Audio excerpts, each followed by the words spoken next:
Hello, voice is audible? Yes, sir. Okay. So sorry for interruption. There is some network issue in the college. That's why it has been gone. But now we will start it. Okay. So into the previous lecture, what we have seen the comparison of what overhead and underground system. Okay. In that we have seen the comparison with different points. We have taken different points for the comparison, and then we have gone for the comparison of a overhead and underground system. Now into the tomorrow's lecture, this is the last point of our chapter number 4. That is nothing but the comparison of AC and DC system. Okay, what is this point? The comparison of AC and a DC system. Now here, what we are doing, we are making the comparison on the basis of advantages and disadvantages. Okay, what we are making the comparison on the basis of advantages and disadvantages. आपण कोणत्या बेसिसवर comparison करणार आहे? On the basis of advantage and disadvantage. Okay. So first of all, we will start with the AC system. आपण कशापासून start करूया? AC system. So first of all, we will take the advantages. So which are the advantages of the AC system? AC system चे advantages काय? पहिलं बघा, the power can be generated at higher voltage. Okay, this is the very most important advantages of AC system, that whatever the power that we are generating in AC system, that is of what? Higher voltage.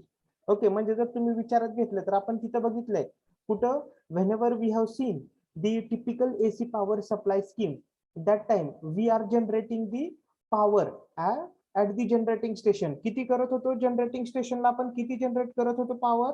How much it is there?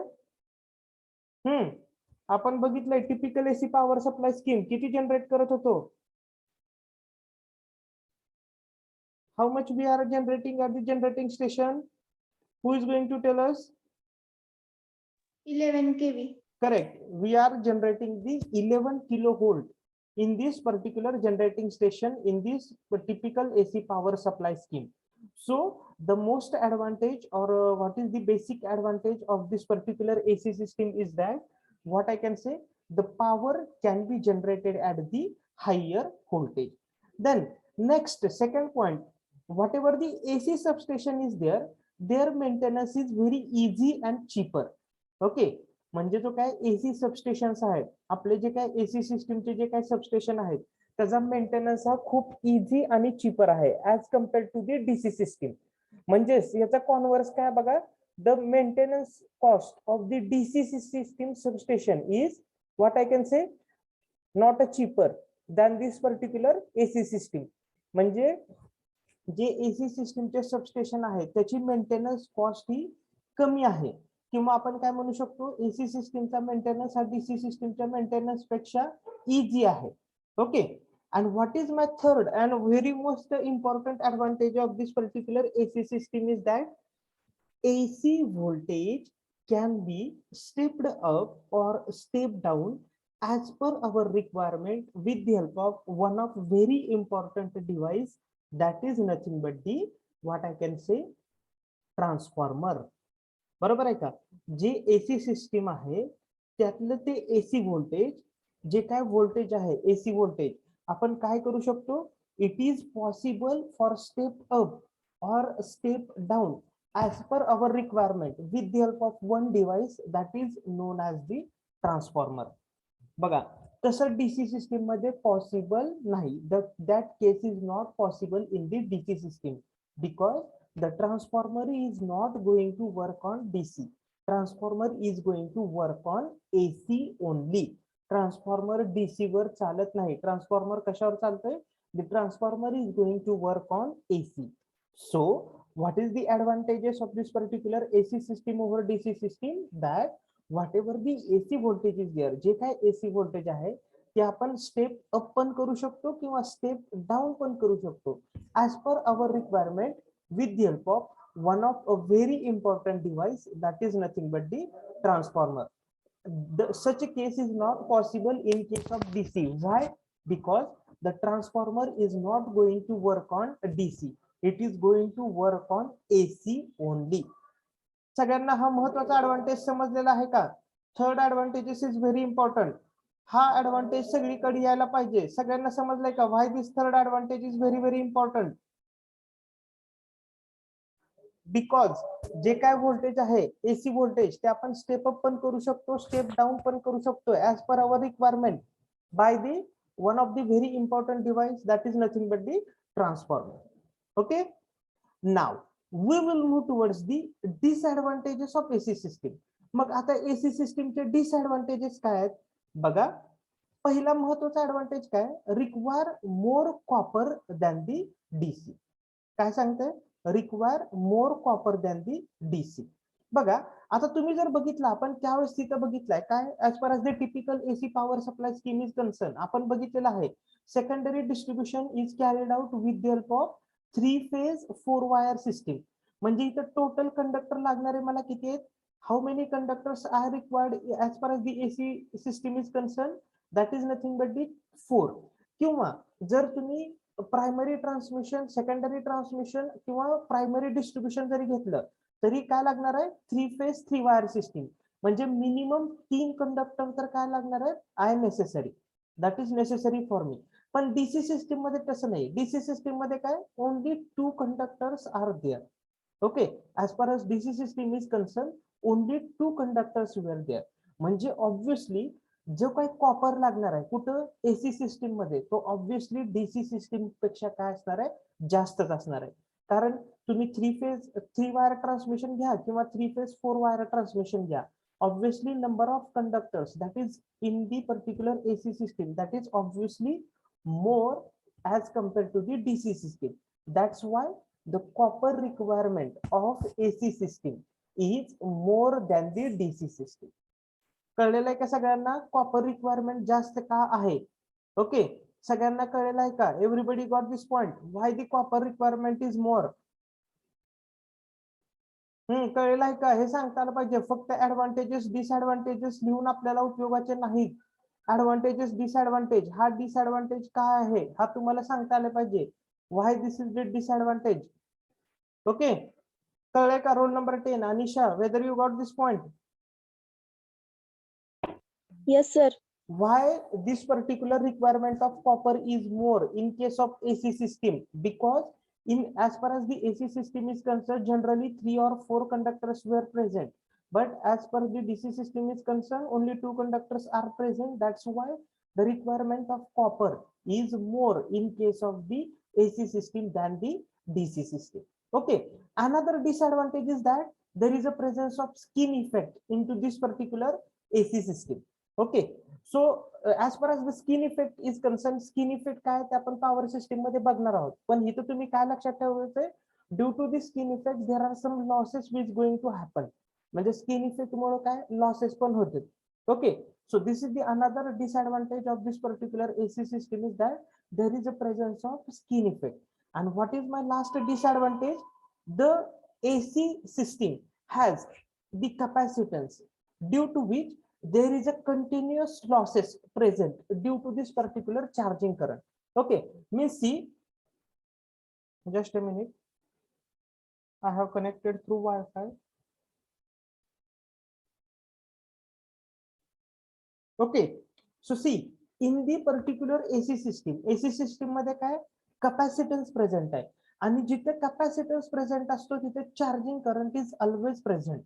Okay, because what we have to do, we have to charge the capacitor, but due to that there is a continuous loss in AC system. Okay, due to that there is a continuous loss in the AC system. So this is the another disadvantage of this particular AC system. लक्षात ठेवा, यातला महत्त्वाचे advantage आणि disadvantage सांगतो AC system मधले. AC system चे महत्त्वाचा advantage काय? Which is most important advantage of AC system is that whatever the AC voltage, जे काय एसी व्होल्टेज आहे ते आपण स्टेप अप करू शकतो किंवा स्टेप डाऊन करू शकतो as per our requirement with the help of one device, that is nothing but the transformer. But this case is not possible in the DC system. Why? Because the transformer is not going to work on DC, transformer is going to work on AC only. Then disadvantage, what is the disadvantage? See, whatever the copper requirement of the AC system is there, that is more than the DC. Why? Because as far as the AC system is concerned, there is a presence of what I can say. There is a presence of minimum 3 conductors is required into this particular AC system. But in the DC system, only 2 conductors were sufficient. The requirement of copper is more in the AC system. Then, due to the skin effect and due to the presence of line capacitance, there is a continuous loss in this particular AC system. So these are the important advantages and the disadvantages of the AC system. Okay. सगळ्यांना समजले का? Advantages, disadvantages समजलेत का? Viraj, roll number 32. Whether you got this? Yes, sir. Roll number 25. Ravi, whether you got this? Yes, sir. Okay. आता हे काय झाले? These are the advantages and disadvantages of AC system. हे AC system चे advantages आणि disadvantages झाले. Same आपल्याला कोणासाठी करायचंय? That same we have to go for the DC system. म्हणजे DC system चे advantages काय आहेत आणि DC system चे disadvantages काय? Okay. So we will see now DC system. See. Now, what is the first of all advantage of? We will see the advantages of DC system. Okay. So what is my first advantages? In the DC system, only 2 conductors are required. And I have already told you, in the AC system, minimum 3 conductors were there. Okay. म्हणजे त्याचा advantages काय? कमी copper लागते, म्हणजेच काय? Cost obviously जी काय conductor साठी लागणार आहे ती काय असणार आहे? ऑब्विसली कमी असणार आहे. बरोबर आहे का? म्हणजेच तिथे काय सांगितलंय, जो एसी सिस्टीमचा डिसएडव्हान्टेज होता तो एसी सिस्टीमचा काय ऍडव्हान्टेज आहे? काय? It requires only 2 conductors as compared to the 3 for the AC transmission. Okay. म्हणजे काय? डीसी सिस्टीम साठी किती कंडक्टर्स लागणार आहेत? फक्त आणि फक्त 2च कंडक्टर लागणार आहेत. पण एसी सिस्टीम साठी किती लागतात? 3 कंडक्टर. ओके. आता डीसी सिस्टीम मध्ये there is no presence of inductance capacitance, as there is no presence of inductance capacitance is there, so there is no loss of this particular, what can I say, whatever we have taken or whatever we have studied it into the disadvantages of AC system. आता इथे inductance capacitance present नाही म्हणल्यावर त्याचा जो काही loss आहे तो loss इथे काय होणारच नाही. बरोबर आहे का? आपण मगाशी काय म्हटलं, as the disadvantage of AC system. AC सिस्टीमच्या डिसएडव्हान्टेज मध्ये आपण काय म्हटलं? There is a presence of capacitance and due to that if capacitance is present then charging current is there and due to that loss is there. But if capacitance and inductance is not there into the DC system, there is an absence of that. जर capacitance नसेल तर charging करंटच येणार नाही आणि charging current नसेल तर losses पण नसणार आहे. ओके. आता डीसी सिस्टीम मध्ये there is a no presence of skin effect. DC system मध्ये काय स्किन इफेक्ट सुद्धा अब्सेंट आहे. मग स्किन इफेक्ट नाही म्हणल्यावर स्किन इफेक्टचे लॉसेस पण काय डीसी सिस्टीम मध्ये अब्सेंट आहेत. म्हणजे थोडक्यात जे काही एसी सिस्टीम मध्ये लॉसेस होत होते कशामुळे, जे काय स्किन इफेक्ट मुळे लॉसेस होत होते किंवा जो इंडक्टन्सच्या कॅपॅसिटन्सच्या चार्जिंग करंट मुळे जे काही लॉसेस होत होते ते डीसी सिस्टीम मध्ये कम्प्लिटली काय अब्सेंट आहेत. ओके. का? कारण डीसी सिस्टीम मध्ये स्किन इफेक्टच प्रेझेंट नाही आणि there is no presence of capacitance or inductance into the particular DC system. So if they were not there present, so what happens? No losses were there. Okay. And another one, in as far as the DC system is concerned, there is a no stability problem and synchronizing difficulties. Okay. Stability problem DC system मध्ये नाही आहेत. आता synchronising म्हणजे काय? ज्यावेळेस एखाद्या particular system मधले 2 apparatus आपण एकमेकाला कनेक्ट करतो त्याला तो काय म्हणतो आपण? We can call it is nothing but the synchronization. Okay. पण डीसी सिस्टीम मध्ये स्टॅबिलिटी प्रॉब्लेम पण नाहीयेत किंवा असे सिंक्रोनाइज करताना काही डिफिकल्टीज पण येत नाही. ओके. लक्षात आलं का सगळ्यांना? So which are the advantages of DC system? बघा, डीसी सिस्टीमचे फर्स्ट ऍडव्हान्टेज काय आहेत? 2च कंडक्टर लागणार आहेत. त्याच्यानंतर डीसी सिस्टीम मध्ये कॅपॅसिटन्स प्रेझेंट नाही, स्किन इफेक्ट पण नाही. त्याच्यामुळं जे काय लॉसेस याच्यामुळे एसी सिस्टीम मध्ये होत होते ते डीसी सिस्टीम मध्ये ऑब्व्हियसली नाही. आणि त्याच्यानंतर इन डीसी सिस्टीम किंवा डीसी ट्रान्समिशन मध्ये स्टॅबिलिटी प्रॉब्लेम्स नाही आहेत किंवा ज्या सिंक्रोनायझिंग डिफिकल्टी एसी सिस्टीम मध्ये येतात तशा डीसी सिस्टीम मध्ये प्रेझेंट नाही. So these are the advantages of the DC system. Okay, हे डीसी सिस्टीमचे काय ऍडव्हान्टेजेस आहे. आता डीसी सिस्टीमचे डिसएडव्हान्टेज बघूया. आता सगळ्यात महत्वाचा डीसी सिस्टीमचा ऍडव्हान्टेज काय बघा. Whatever the DC voltage is there, it is not possible for us to step up or step down the DC voltage as per our requirement. Why? Because there is no presence of transformer into this particular DC system. DC system मध्ये transformer present नाही किंवा transformer DC वर work होत नाही. त्यामुळे आपण काय करू शकत नाही, आपल्याला पाहिजे तसं स्टेप अप किंवा स्टेप डाऊन आपण व्होल्टेज करू शकत नाही. त्याच्यामुळेच आपल्याला काय डीसी व्होल्टेज हाय पॉवर मध्ये जनरेशन करणं पॉसिबल नाही. त्यामुळे हाय डीसी व्होल्टेज जनरेट करणं आपल्याला पॉसिबल नाही सारखं सारखं. ओके, जर हाय जनरेट करायचं असेल तर आपल्याला काय करायला लागेल, त्याच्यासाठी खूप जास्त कॉस्ट इन्व्हेस्ट करावी लागेल. ओके, महत्वाचे दोन डिसएडव्हान्टेज बघा. पहिला डिसएडव्हान्टेज काय, into the DC system it is not possible for step up or step down the voltage as per our requirement. Why? Because the transformer is not going to work on DC. The transformer is going to work on AC only. मग आपल्याला काय त्याच्यामुळे step up पण करता येत नाही, step down पण करता येत नाही. म्हणजेच काय प्रॉब्लेम कुठे येतोय, याच्यामुळेच काय होतंय, आपण इलेक्ट्रिकल पॉवर हाय व्होल्टेज मध्ये डीसी मध्ये जनरेट करू शकत नाही. आणि तशी जर करायची असेल तर आपल्याला खूप कॉस्ट इन्व्हेस्ट करावी लागणार आहे. ओके, आणि त्याच्यानंतर जे काय सबस्टेशन मध्ये, कुठल्या डीसी सबस्टेशन मध्ये जे काय स्विचेस आहेत किंवा जे काय सर्किट ब्रेकर्स आहेत. आता स्विचेस म्हणजे काय, सर्किट ब्रेकर म्हणजे काय, हे स्विच गिअर ऍपरेटस आहे जे कशासाठी वापरले जातात, प्रोटेक्शन साठी वापरले जातात. त्यांची कॉस्ट ही ऑब्व्हियसली एसी सिस्टीमच्या कॉस्ट पेक्षा काय हाय आहे. म्हणजेच डीसी सिस्टीमचे जे काही सबस्टेशन्स आहेत त्याचा मेंटेनन्स हा ऑब्व्हियसली एसी सिस्टीमच्या मेंटेनन्स पेक्षा हाय आहे. कारण का, तिथले जे स्विचेस आहेत, सर्किट ब्रेकर्स आहेत, त्याची कॉस्ट ही काय एसी सिस्टीम पेक्षा जास्त. ओके, पण महत्वाचे दोन डिसएडव्हान्टेजेस कुठले एसी सिस्टीमचे बघा. सगळ्यांनी लक्षात ठेवा, दोन कुठले महत्वाचे डिसएडव्हान्टेजेस आहेत डीसी सिस्टीमचे.